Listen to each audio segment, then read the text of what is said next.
Atoms will be our topic today. So we'll be discussing about atoms or the concept of atoms and molecules. And then finally we'll be discussing about the ions present in an atom or in an element. Matter by descriptions is made up of discrete particles. The main ones are atoms, molecules, and ions. These are the discrete. When they say discrete means important.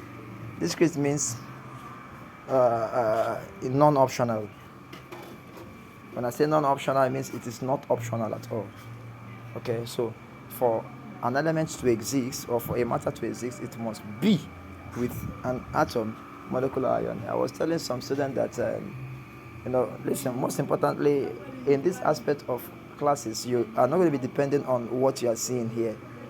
Okay, I have the note already, I can read up. No, important information that comes from my lips, please ensure you put them down. I know they are just nonsense, okay, but very most importantly, you should pen them down because they are what you needed to carry out an assigned duty, which may occur or reoccur or may be of an importance by tomorrow. There are some certain informations, or I call it salient points, that you, when you take them and work with them, definitely it will solve lots of future problems for you. So as it's been described, an atom smallest particles of an element that can be taken, that takes part in the chemical reaction. So one of the smallest particles, I introduced it in our physical classes, and I let you understood that without an atom combined together, there won't be molecules, and without molecules, there are structures. There cannot be an element. So even a living being, even human being, contains atoms inside of them. By its class, it is called cells. Okay, so the function of an atom in an object. Let me use biological terms here.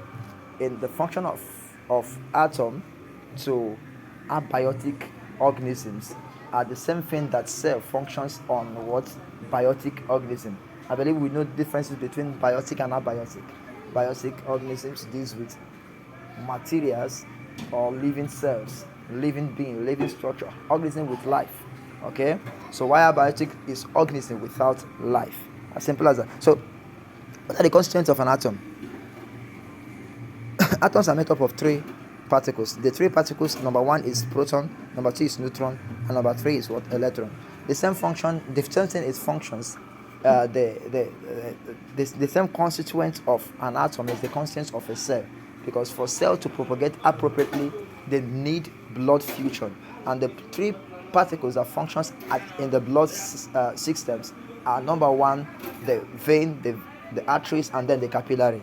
So the same are the functions of this. When we say neutron, that there is no charge. When we say capillary, in capillary there is no what? Flow of blood. There is no blood flowing passing through it. So there is no cell operation found in capillary. So a proton controls positive ions, while electron controls negative ion. Vein carries blood, arteries collect blood.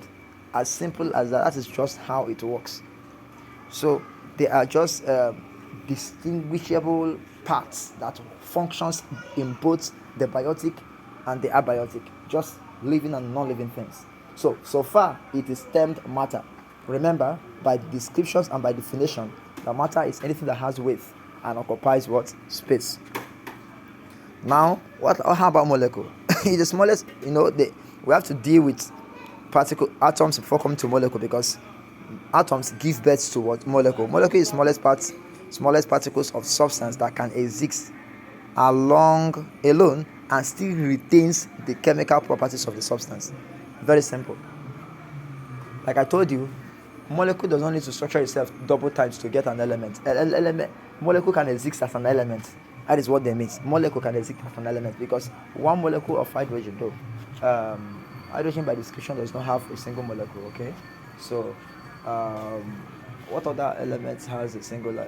Hydrogen has double. Same with this guy. Oxygen has double. So what other element? Okay, let's say magnesium. Magnesium doesn't have magnesium too. So magnesium is just a normal structure. So as magnesium is, it can be described or definitely or descriptively described as what? As a molecule, one molecule of magnesium ion, as the charge implies.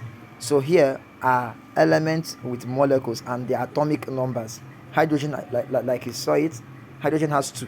Oxygen has 2. Okay, nitrogen has 2. How about neon? Neon is 1. Helium 1. Argon 1. All these ones are helium, argon, neon. All of them have. Reason why they have one atomicity is because of they are noble gases. Okay, that they can be also called inert gases. So inert gases that has a complete shell, a complete octet figures, does not need to go stress themselves on having atomicities. Just taking in or taking out electrons. They are not. It's not necessary. How about ion? Ion is an atom. It's an atom or group of atoms that carries out electric charges. So here we talk about electrical conductivity. Like I told you, human being is electrostatics. So when you look at the structure of human being, the way that they are being made, you discover that there are a lot of things, consigned factors that are responsible for making human electrostatic. There are a lot of features in human beings, a lot of features in living things, not just human. Let me not be classifying as just human only. Organisms, living organisms, biotic to be precise, that has this ability of what? Now, in these ions are it can, in my own definition, it can also be classified as any charge that makes up a radical. Okay, the charge bodies that makes up what? A radical. So there are charge bodies that makes up radicals. If you observe, ions are gotten from the valencies of a particular element. So the valency of an element can be considered as the valency of an element can be considered as what? As the number of ion, and the kind of ion, whether is the ion going to be is it going to be electronegative or electropositive. Okay, that will be determined by the atom shell. Okay, the number of electron or the number of valencies found outside the shell of that electrons. Okay, of that element rather. So, however, we saw that the examples of the radicals available is sulfur radicals, so the nitrogen oxide radicals, and then etc. etc. Now, another name for cation, the word cation here is speaking about the charge bodies. When we start treating electrolysis, you understand this better. Materials that contains electrical, but materials that contains positive charges is called anode. Why the charge itself is called cation, or you can call it cation. Okay, you can call it cation. The materials that contains is it negatively charged bodies? I think it's called what? It's called anion. Okay, anion is described as material itself is called cathode. Rather, sorry, I was just distracted by somebody here. Material that contains negative charge, but the substance. Example of negative charge bodies, material that contains such is called cathode. Why the charges of the negative charges itself is called anion. Okay, so these are the things that has been displaced here. So we move to Dalton's atomic theory. This was disclosed to us in 1808 by John Dalton itself, a British physicist and a chemist. Proposed the atomic theories with the postulate. What is the first postulate? All elements are made up of small invisible particles called atom. All elements. Remember, atoms here is the proton, the neutrons, and the electron. These are the three components or three particles that makes up an atom. Remember, another one again is called atoms can neither be created nor destroyed. We know, but takes place in a chemical reaction.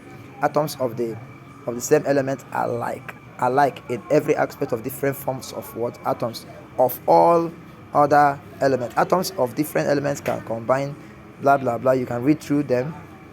This is not what I want to be discussing about. So, modification of Dalton's theory. How do we modify? Modification simply means, where do we apply this? Okay, where do we apply it? How do we apply it? How do we consummate it? How do we make use of it? How can this be applied? Okay. How can this be applied? That's the most important thing. So number one way of applying them is all elements are made up of small indivisible particles. How can they apply? They prove it. You can go to Rutherford's discoveries of protons and electrons to get that. How about atoms can either be created or destroyed? You can go and check that in Simpson. I think that's called Simpson, but it's not here. But check Simpson and you will get the evidence and the fact about this. Atoms of the same elements are alike. Example of atoms of the same element are alike are called the isotopes. Okay.